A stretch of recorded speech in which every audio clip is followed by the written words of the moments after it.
I've been up at 5 a.m. for 10 years now, Monday to Friday. Very few instances where I'd fail off that schedule. And just by showing up every day takes us almost 80% of the way there. What gives you the energy to do it all the time? This strong correlation between my daily activities and the goals I've set for myself. The fear of regret, if you're on your deathbed and you realize you could have done more, it is a driver. I used to chase the ROI all the time, return on investment. And over the course of time, that has evolved into what I call return on life. Welcome, everyone. This is Randy Dyck here on the Return on Life podcast. It's not about the ROI, the return on investment. Life is about the return on life. And this is something I've learned over the years. I used to chase the ROI, and now I've realized it's about the ROL. And today's guest, Bill Laidler, is really found what I call the return on life. And we're going to walk through Bill's journey through real estate, through his decision-making of changing out of real estate to coaching and his academy and all that. And I think it's really about him finding return on life and helping others find that ROL in their lives. So Bill is an amazing individual. 2013, he became the Rookie of the Year at a RE/MAX office in the Vancouver market. Just crushed it, then began building a team. And of course, he got to the point where he realized that maybe team wasn't everything. Maybe he could, I guess, give life to many, many other agents in a different way, because so many of our guests, and Bill is how do I impact not just a few, but many? So we're going to learn about Bill's incredible journey and his story here today. Welcome here, Bill. Thank you, Randy. Well, fantastic. So let's maybe just dive right into what does ROL mean to you right off the top. It's changed over the years. Early in my career, I knew that I wanted to work a few years of my life like no one else would, to live the rest of my life like no one else could. So I had a goal set for in 7 years, I was going to earn $10 million and then retire from real estate. And I was very clear on that at a young age. And the reason why that's important is because I knew I wanted to have a family. And I looked at all the realtors who were at open houses on weekends or leaving for late night appointments. And I wanted to be with my family, be engaged in my kids' lives, and really be a present person. Wow. So you set standards very, very early on of what you expected out of yourself in your life. We're going to get into that, but let's go back. So you've graduated from high school, you decide to do what, and you start formulating this standard of who you wanted to be, what you wanted to earn, and how you wanted to live your life. So if my memory serves me right, you went way, way south. Is that right? I did, yeah. I went and I did my postgraduate degrees in Australia. But I do want to say, I didn't always know what I wanted to do. And in my undergraduate years of universities, for those who knew me back then, I was having a lot of fun and wasn't as dedicated to my own personal growth as I soon became later in my life. Well, who does know? I mean, who knows when they're 16, 17, 18, even 20, 24. I didn't start real estate till I was 28. At 24, I kind of knew what I really wanted to do, which was serve and help people with some kind of sales skills and help solve their problems. But I had no idea that real estate was going to be the vehicle that was really the vehicle for me till I was 27, 28 years old.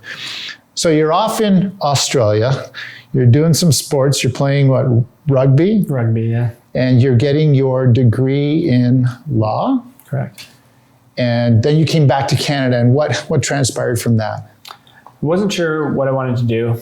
The legal field would require me to transfer some exams to requalify here in Canada. And I was looking at the legal structure and the corporate ladder, and it wasn't for me. I was watching a podcast called This Week in Startups and was watching the internet companies take off and wanted to get involved in that space. So my father had just been a retired Vancouver police officer.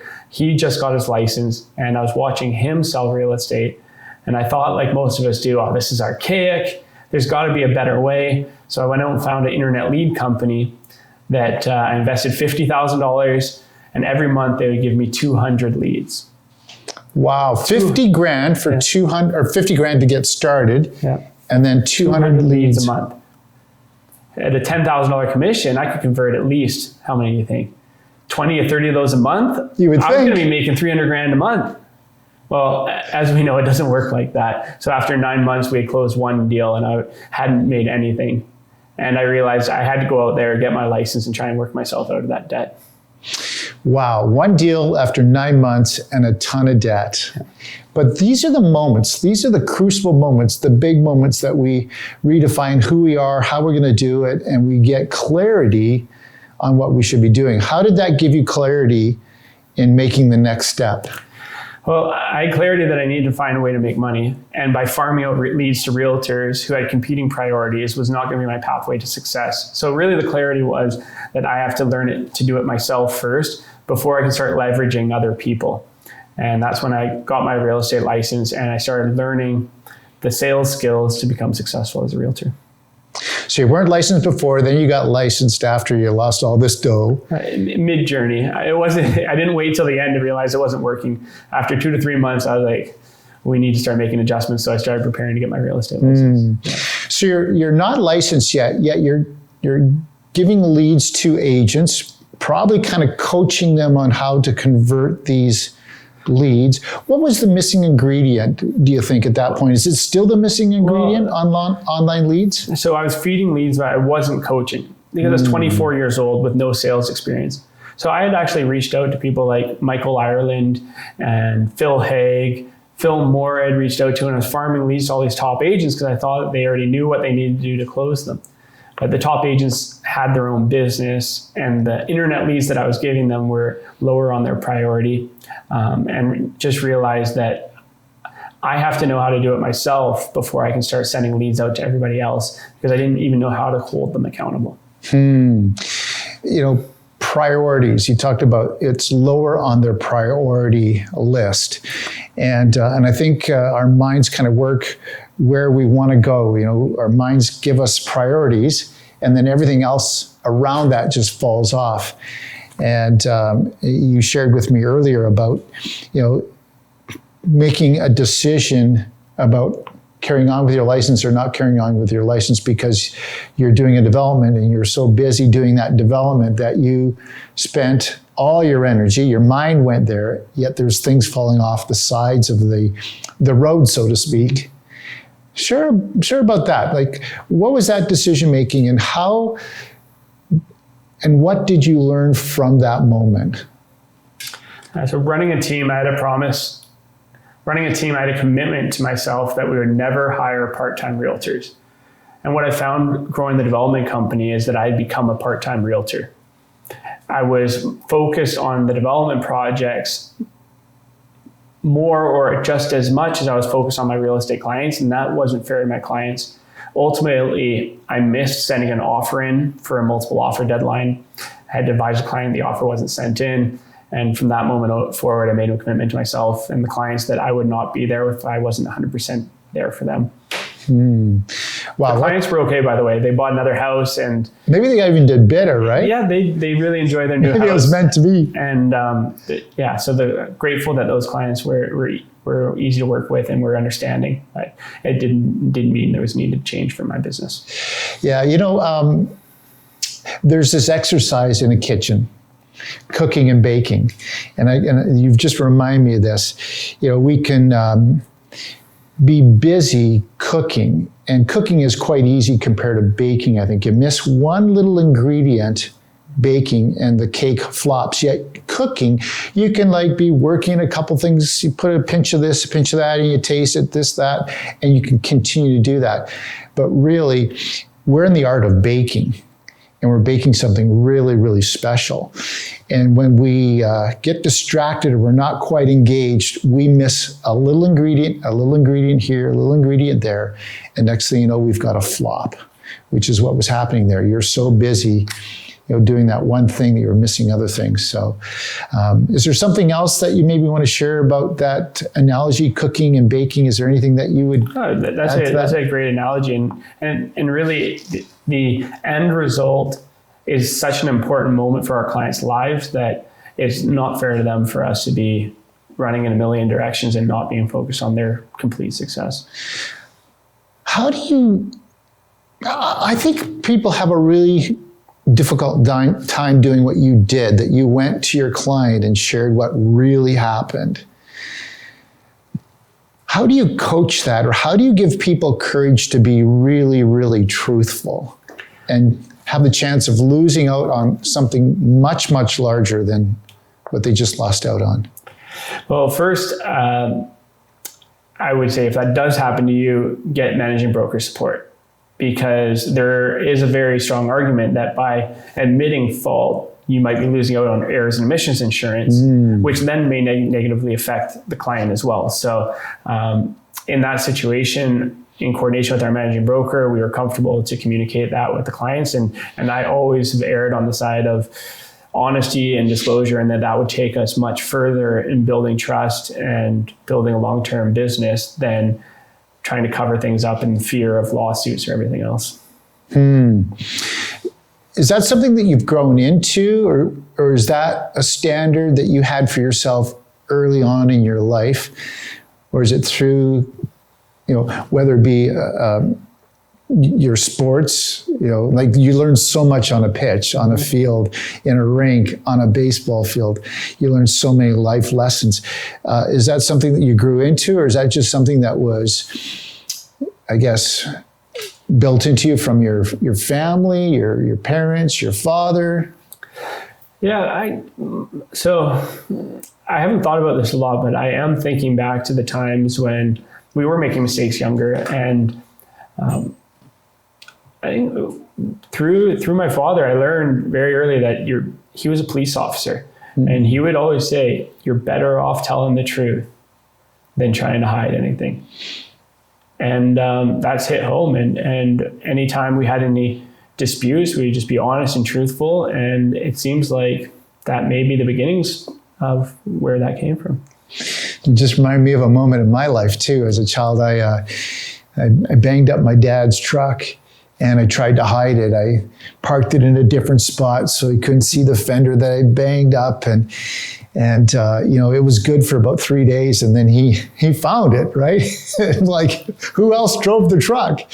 And so that was a really great lesson. And he says, listen, next time that happens, you come straight to me. The consequence is actually going to be less if you come to me immediately than waiting.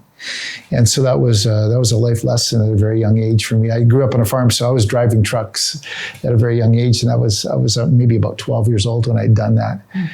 So it is important. Like, looking back on my career, it's not like that's a guiding principle. And we've made mistakes, or I've made mistakes along the way trying to uphold that principle. And there's always times that you can think of where you're trying to do the right thing.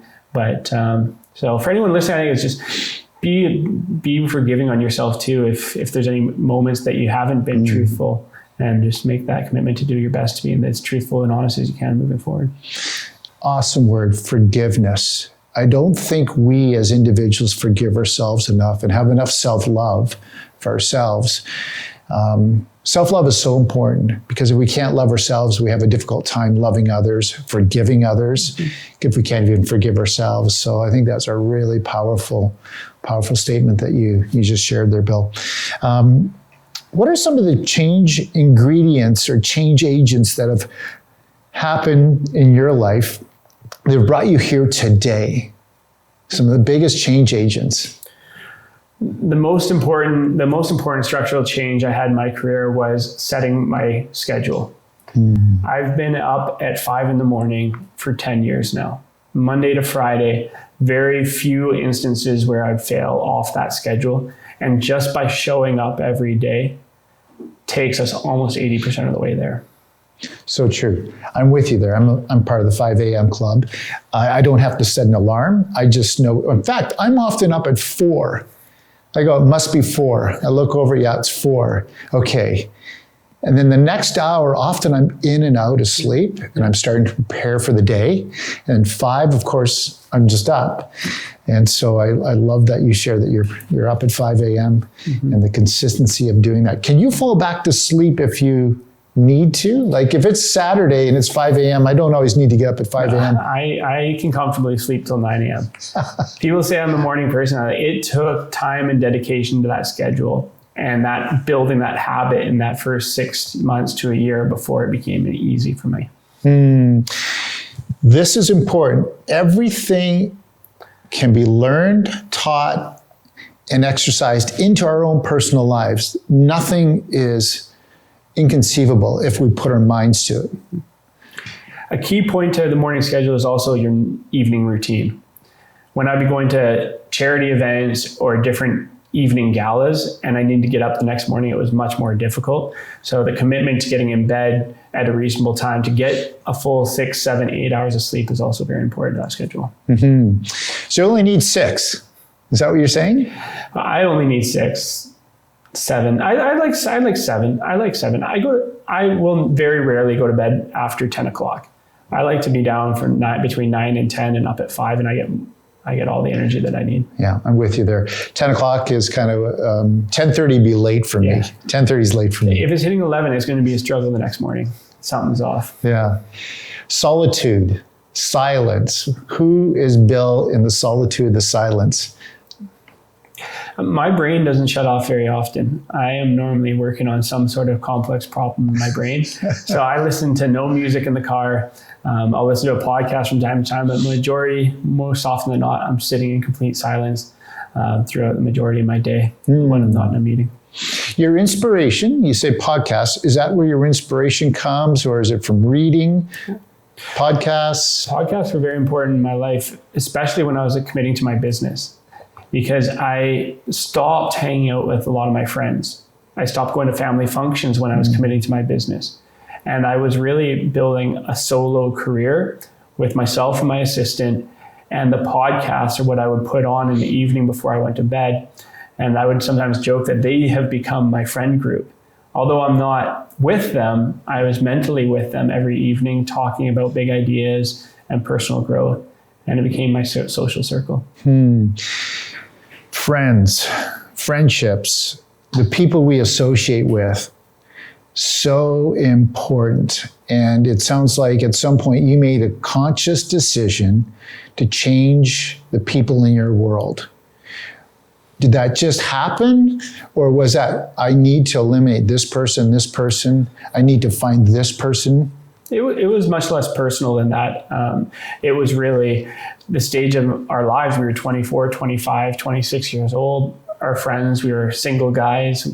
Many of us through university, we were going to the bars and going out for evening drinks and going out for dates. And it was just every single hour I'm now committing to achieving my goals. And if that means, and I did go on very, very few social occasions for 2 to 3 years, I was okay with that because I needed to be rested for the next day. And I was constantly working on improving myself and my business. So improving yourself needs and takes a lot of energy. What do you do to energize who you are for the week, the month, the year? And you talked about consistency as well, because it's the consistency of doing it every week, every month, every year. I'm even going to say every decade. I've been doing this thing for well over 30 years now, and it's decade after decade. It's the consistency. What gives you the energy to do it all the time? This strong correlation between my daily activities and the goals I've set for myself. I was so excited about the goals that I would set for myself. And I was relentless to my own commitment that I wanted to achieve them, that by moving off my schedule, I knew I was jeopardizing my future. And I took it that intently, and I still do. That my daily schedule is what's going to achieve everything for my life and my family. I love that. I love that. You know, I often talk about the why, and I have a presentation that I often keynote on your why. And one of those is what makes you come alive every day. Again, there's 4 keys to your why. What makes you come alive? What's your superpower? How you're bringing value to others? And then the 4th is, what's the legacy that people are talking about that you've left behind? So what makes you come alive every morning? Well, so here's an interesting thought that I've really reflected on is, I'm not the most social person. So when I go out with friends, or if I was friends in high school, I wasn't the one who was always making jokes. I wasn't the life of the party. I was much quieter. And I really got my own social validation from being a high achiever, whether that was being the most aggressive, dedicated person in lacrosse, or same with rugby, being the most aggressive rugby player in the highest commitment. And that my social recognition came from being a high achiever. So there's a big part of me that I'm motivated by that key driver in my life, where I do appreciate and like that recognition. And it's important for me to be seen as a high achiever. And that does help drive me, whether that's good or bad. That is something that I've realized about myself. Man, we're a lot alike, because I'm the same way. Pound for pound, I was always the smallest, lightest, guy on every team. And I had to prove that I was, the guy, pound for pound. And I don't know if some of that motivation came from me was fear to not succeed, fear to not win. But fear has been a powerful motivator for me in my life.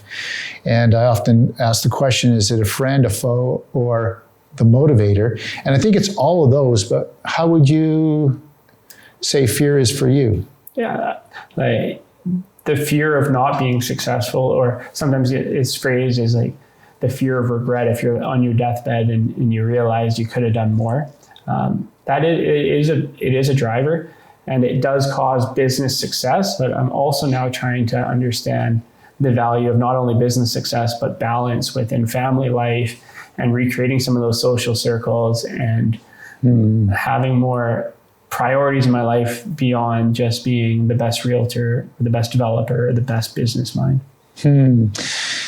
So the success story, the journey, you've done many things, and we're going to talk about development as well.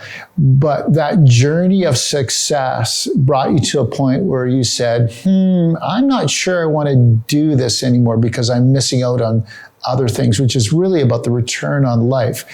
And return on life, for me, can be so many different things, and different things in different times of our lives, right? So early on, return on life meant like, I'm going to do a lot of business. I'm going to crank a ton of deals. And then it changed for you. Walk us through that journey of where you came to the decision that I'm going to actually give up my license. Now, you shared a little bit about that with that development story, but there was other things that was driving that. Am I right? Yeah, so there's two main drivers for giving up my license. One, I had hit $2 million a year in commissions. And fantastic. Very, very, very good, and very much appreciate that time. When I'm looking to grow my career, I'm either going to do it as a real estate agent or with a real estate team. And I was looking at the business plan to getting to $3, $4, or $5 million a year in commissions. And that was proving to be a very difficult task. I was not able to translate my skills to team members that would have either the same success as me, or if they did have the same success as me, create the environment where they would stay in a higher commission split environment. Now, I know there's people who have done it, and there are ways to do it, but it wasn't working for me at that time. And I had to make the decision, am I going to start rebuilding this team, or am I going to look for other ways to grow the company? And ultimately, I looked at the coaching model where we could impact more people's lives with a lower level of commitment for myself and for a lower fee, as being a stronger pathway to business success and to help more people. So from helping a few to helping many, and not many just hyper-locally around the world. Eventually. We're not there yet, but eventually. Oh, that's awesome. It's awesome. What would you consider maybe some of the most significant professional achievements to date? And I know that you're developing as well. Is it the success stories as a real estate agent? Is it success stories as a father, as a husband? Is it the coaching? What's the greatest achievement at this point? To pick one would be difficult. So 100% having a child and a family has changed me completely. Over the last 2.5 years, it's been a really great experience and something that I really encourage people to do, and to do it earlier. I think one of the false promises I made to myself is I had to have my business success before I could start a family. Where I could see if I started a family earlier in my career, it could have helped me be more focused in my career and had more balance earlier. So I'm not convinced that waiting to have kids until you feel like you've achieved something financially was the right way to go, but I'm very happy to be where I am now. That's interesting. I had my first child at 26 years of age, and we didn't even think of that. We just, we played Russian roulette, when's it going to happen? And it's worked out really well. 3 kids later, and just welcomed my first grandchild into this world here 3 weeks ago. So really exciting, but children change everything. And I think they really help us focus in on what is the most important thing and ground us in many, many ways. So that's really great. Thanks for sharing that. What's your view on the future of real estate and the role of agents? Shifting gears a little bit, let's dive into just being a realtor. How do you see the future of a real estate agent? There'll be a bigger spread between the average agent and the top agent. With information becoming so widely available and for free, the value of a realtor bringing only the information that's publicly available without having specialized local knowledge will be nowhere close to the same as a local real estate agent that sold the last 10 homes in that neighborhood, already has a list of buyers agents who are interested in that area, and we'll see more and more business filter to the top agents. So less agents, more agents? There will be, I don't know where they'll be in terms of how many agents, but more of the commissions will go to fewer of the agents. Mm-hmm. I totally agree with that. Stateside, of course, there's the class action lawsuit. Who's representing who and who should be representing, who should be getting paid. Do you see that finding its way into the North American market, where it's going to be the listing agent and then the buyer agent's going to have to go and find their commission another way or through the buyer itself? It may happen. I can see it having benefits to the real estate industry. One of the first teachings we have for our agents is to work with a buyer's agency contract. Mm-hmm. Stop servicing buyers who aren't committed to you. And in almost any other industry, it would be inconceivable to go work for a client without having some sort of engagement. So what I see this happening is causing realtors to now have that upfront conversation with the buyers. Are you working with me or are you working with another agent? Because many of them are working with many different agents. And it will help the realtors because they'll now know, just like a listing, you either got it or you didn't get it. Right. I expect the compensation to be very similar. I think the value of a buyer's agent is extremely high. I think it's a very important decision in most people's lives. And the majority of people are going to want to have buyer's agents representing them. And buyer's agents cannot do 100 deals. They can only take a limited number of clients, which is mean that the compensation is going to have to remain high for buyer's agents to service clients at a high level. Right. In some ways, if we went to a new model where the buyer paid the buyer's agent and the seller only paid the listing agent, I think we'd have a whole new level of buyer's agents. They would step up their game. The best would rise to the surface very, very quickly. And it'd probably eliminate a lot of these agents that are really not in the game. And so for those listeners that are not a realtor, not an agent right now, you may be benefiting by having strictly a buyer's agent and having an agreement with a buyer. It could have some very positive effects, but it will cause, similar to what we said before, it will cause more of the commissions to go to fewer agents because more buyers will be going to the top agents and they'll be looking for that expert opinion to help them navigate the deals. Absolutely. Yeah. I think never has it ever been so important to be a listing specialist if you really want to have a sustainable long career in real estate. And I really instruct my agents as well, be a listing specialist first and foremost. And some say, well, I really like working with buyers more. Well, that's great, but you still really need to learn your skills on how to be a great listing agent as well. Great. Your academy, do you focus in on a lot of the individual aspects of each line, whether it be a listing specialist, a buyer specialist? Yeah, we focus more on the listing side because that is what's going to help agents reclaim their time in the future. Mm-hmm. With also acknowledging we have a few very good segments on how to sell a property and how to work with buyers, because buyers are often faster to act and can be very rewarding and profitable ways to grow your business.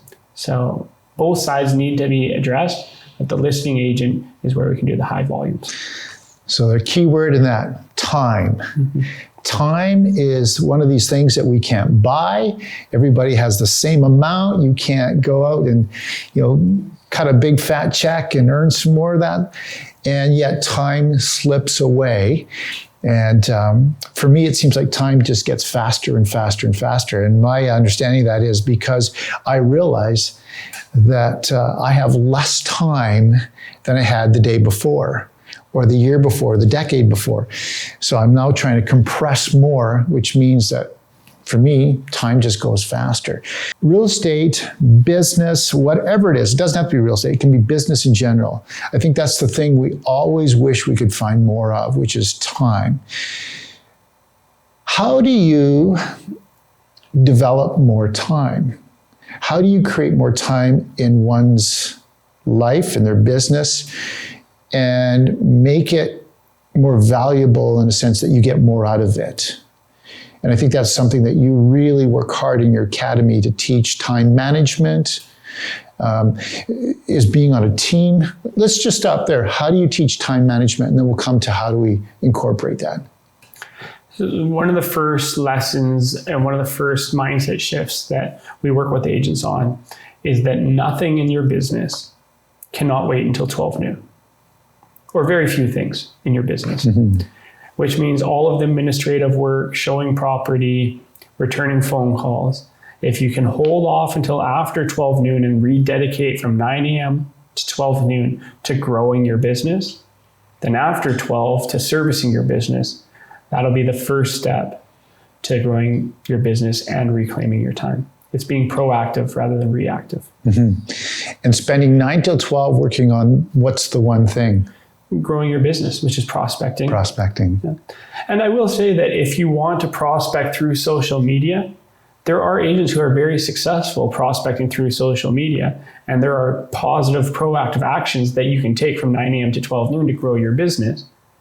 Ultimately, everything leads to a phone call. So being strong on the phone is important. I prefer the outbound phone calling method, but whatever you do, as long as you dedicate 3 hours a day to being proactive and growing your business, you can achieve your goals. Being on a team. So there's a lot of agents looking to join teams these days. They're joining teams because financially it's a struggle. Prospecting is a struggle. Accountability is a struggle. Filling their bank account's a struggle. So they think that joining a team or getting in behind somebody that's going to be their savior is the right thing to do. Is that the right thing for an individual agent to do? Let's start with a rookie, a brand new agent. Is that the right thing to join a team? Yes.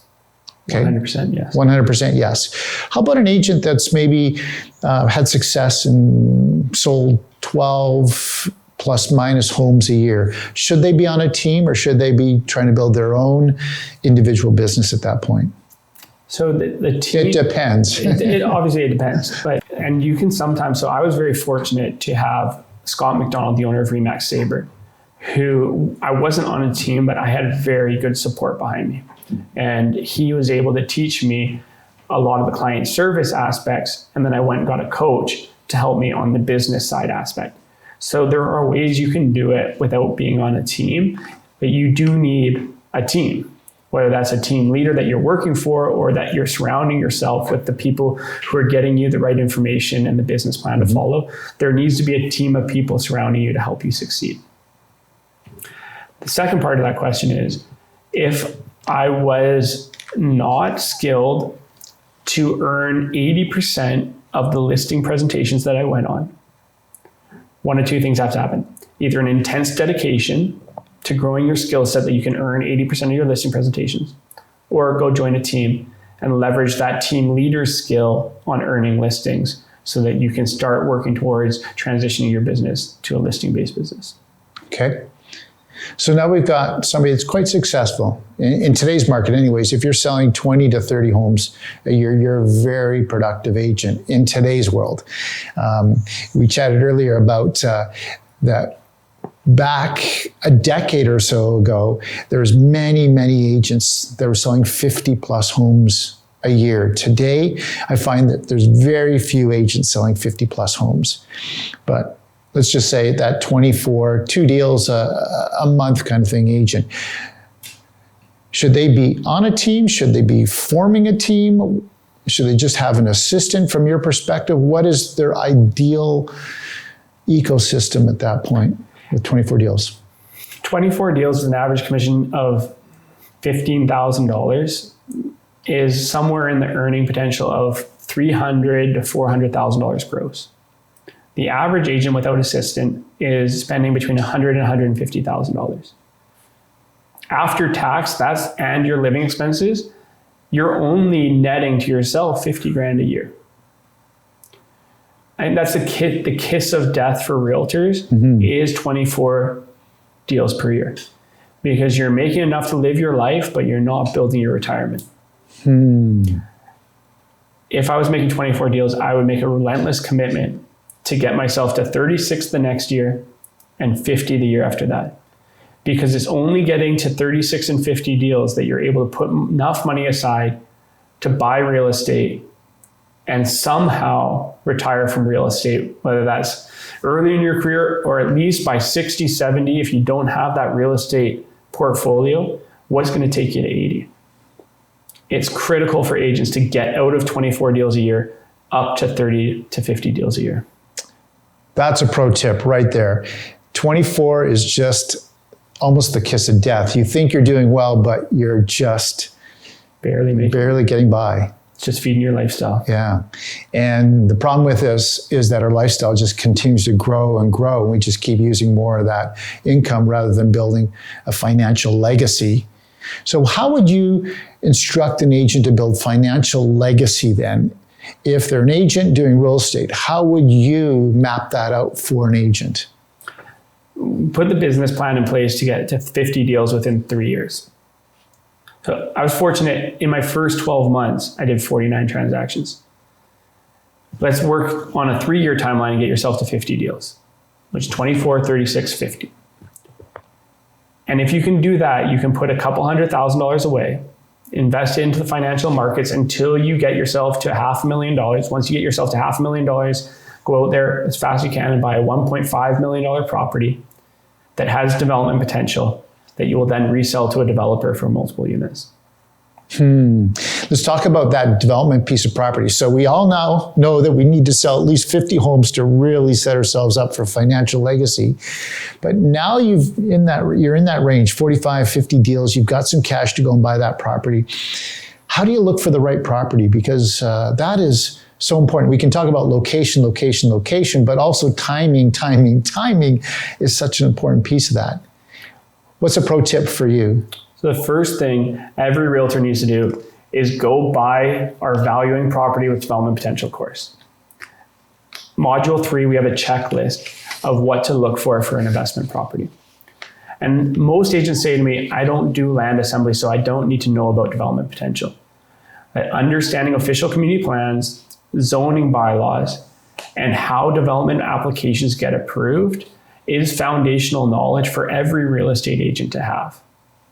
So it's a plug for my course, but it is critical baseline knowledge for all realtors that isn't offered anywhere else.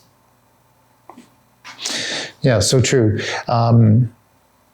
Understanding, knowing, and almost anticipating where things are going to be developed is really the secret to really creating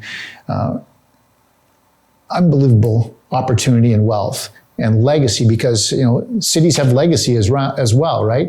It's not just us trying to build legacy. Cities are trying to build legacy, and they've got their corridors of legacy that they want to create as well. So understanding that is so important. Let me give you some examples. We've had multiple clients when I was selling real estate, and now we had our first Laidler Academy agent buy a property that will be worth significantly more. We've had multiple clients buy properties for between $1 million and $1.5 million. And we've represented them on the sale to developers between $3 and $4.5 million within 2 years. Within 2 years. We've had those examples multiple times. Now, we also have had the examples where we're holding it, and we tell all of our clients to hold the properties or expect to hold them for between 7 and 10 years. Because with land assemblies, the one thing you lose control of is time, when you're going to be able to exit. But sometimes it'll happen sooner, sometimes it'll happen later. The key is to be in the game. And would you be part of a land assembly, or would you want to have a piece of property that has eccentric value on its own? Now we're starting to get into the more detailed, and we have this discussion with every investor client, is what's their risk profile and what's their timeline. So if they have a shorter timeline, then you want a standalone property that it can be sold at any time on its own. Yeah.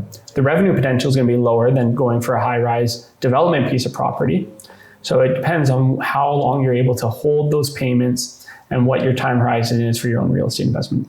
Yeah.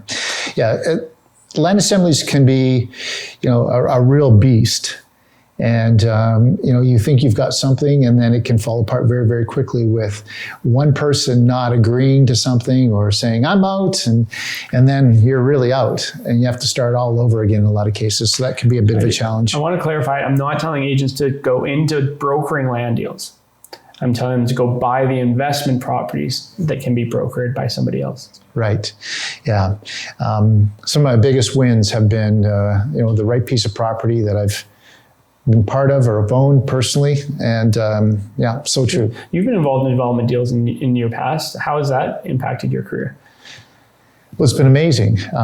It's been amazing from the perspective of understanding, learning, and then finding the dirt for the specific developer, then being involved in the development, then doing the project marketing.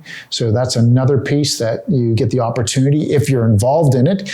If you're not involved in it, then you have to really bring your A game. But you don't necessarily need an A game when you're one of the owners. You can have a B game and grow into an A game because you get the experience. And we don't become A players without experience. Whether it's on the pitch, whether it's in business, you have to do the work in order to escalate your skill. And so that's been just invaluable financially to me, but also on a personal development side as well.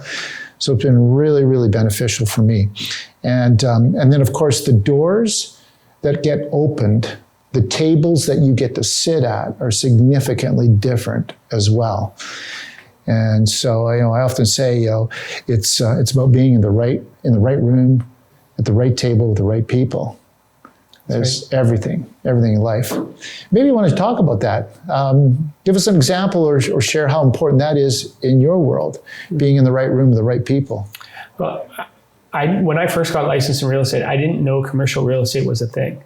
I didn't understand that there was commercial realtors. I didn't know what an official community plan was. But I was knocking on doors, and I knocked on the mayor of Port Moody's house. And we became very close. I became the mayor of Port Moody. He was thinking about. And you had no idea this was the mayor. I had no idea it was his mayor, but he owned a property, and that property had development potential. I didn't even know it had development potential. I was just randomly knocking through homes in Moody Center. And then he was grateful to allow me to present to him. I presented to him without knowing what an official community plan was. So he knew I was a rookie. He knew I had no idea what I was talking about. And he still had enough grace to teach me and let me know that what I had missed, and then started understanding what the approval process was like. And he really showed me a lot of what I've learned today. And they ended up still hiring me to sell this property, even though I came in with the wrong valuation and the wrong marketing plan. There's such a lesson there. So the mayor is a public figure, and how he treated you was you're going to leave with an experience and an impression of who this man was. And rather than just like, another door knocker, he gave you the grace to talk to you, to show you. I mean, this is something that we need to live out in our lives. We're always being watched. We're always being challenged in some way. And how do you show? How do you present yourself? Life is a presentation. Are you prepared in that moment? Mm-hmm. And more and more often, people hire the person that has the right work ethic, that has attention to detail, who they feel like cares about them and their success, over somebody who's just promising them the world and that they just become another number in their system. Yeah. So true. The mayor was Mike Clay. So thank you, Mike Clay, for everything you've done for me. I've thanked you many times, but you're a special person in my life, and I'll always be grateful. That's awesome. Last question before we kind of get into some speed round here. Is there a high that just is so special and you need to share? And maybe there's a low that is so low that you've learned so much that you need to share. So let's start with the low first. I was on my way to list. So I was 28 years old. Confidence was high. I was earning over $2 million a year in commissions. I was selling development properties to all these developers now. I was doing the pro formas, looking at the profit margins. And I decided, like most of us do, why am I giving these all away? I can do this. So I bought $20 million worth of development land. Just 20? At 28 years old. Oh. We turned down, my brother, myself, and another partner, we turned down a fourth partner who would have brought a majority of the equity in and would have brought credit union financing. We said no to him. We're going to go ourselves with private financing at 10% and ended up making a mess of it. I was on my way to the listing presentation 18 months later, and I was being served foreclosure documents where the bank was calling their loan. That was the low. We ended up getting out of it. We ended up bulk selling the properties, and we got majority of our equity back. We did take a bath on some of it, but that was definitely the low point, realizing that I can't figure everything out myself. And there's some things that having experience and a track record is a must. Great story. Yeah. Great share. How about a high? The high was what got me the confidence to do that, which must have been the Rookie of the Year for the Greater Vancouver Real Estate Board in 2014.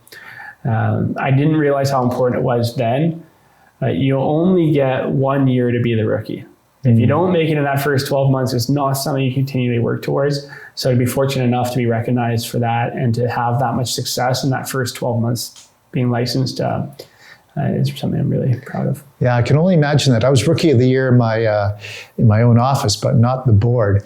And that felt pretty special. I can't imagine what it'd be like to be, out of the Greater Vancouver Real Estate Board, which has, thousands and thousands and thousands of people to compete against. So fantastic. Well, let's have some fun. Let's do a little bit of a speed round. So how do you let your hair down? What's the one thing that you do and you just want to chill out, relax, let go of everything? More recently, it's been playing rugby. That would do it, yeah. Let's go and run hard and get hit hard and hit somebody else hard and go home aching, full of pain. So before I start playing that, I really enjoy great vacations. So I believe in working hard when we're working hard and then going out and relaxing and having fun when we're not working. So vacations have always been a very big part of my life. Right on. How about a genre of music or a band that you enjoy? Just complete silence. Silence? Yeah. I'm not big into music. My wife likes country, so we have country on the radio all the time, but I'm the best in silence. Okay. That's great to know. Book or Audible? The biggest impact on me was How to Win Friends and Influence People by Dale Carnegie. That's a great read, yeah. Do you read it over and over again? Have you read it a few times? Yeah, and it was part of the initial mandatory reading at Laidler Academy in week 1. Okay. Think and Grow Rich is another one of those books that you just read over and over and over again. Yeah. Foundational life principles. Yeah. Fantastic. DoorDash, fast food, fine dining, or a home cooked meal? If I had to select, fine dining. Fine dining. Do you have a favorite restaurant? Well, Port Moody, we don't have a lot of choices. I really liked Rosa's when it was open. It's closed now. We do frequent the chains often. Mm-hmm. Awesome. So this is a bit of a tricky question. If you were a scratch and sniff sticker, and I scratched your arm, what would I smell? So what is the thing that you want to be known as from a smell point? Blackberry. Blackberry, okay.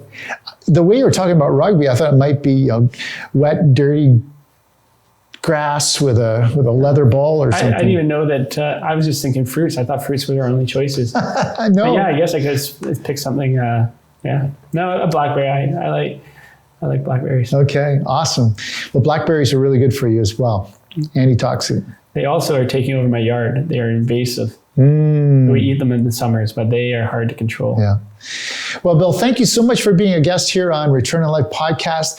So many great takeaways, so many great awesome discussion topics and takeaways that we had. So thank you so much for being a guest here on Return on Life podcast. Thank you, Randy. Okay. So thank you for joining us here on Return on Life podcast. I'm Randy Dyck, and I have the amazing guest, Bill Laidler, with me. Please tune in, check out our podcast, subscribe to it. And if you'd like to learn more about Bill's Academy, Laidler Academy, check out the link below as well. Thank you for joining us.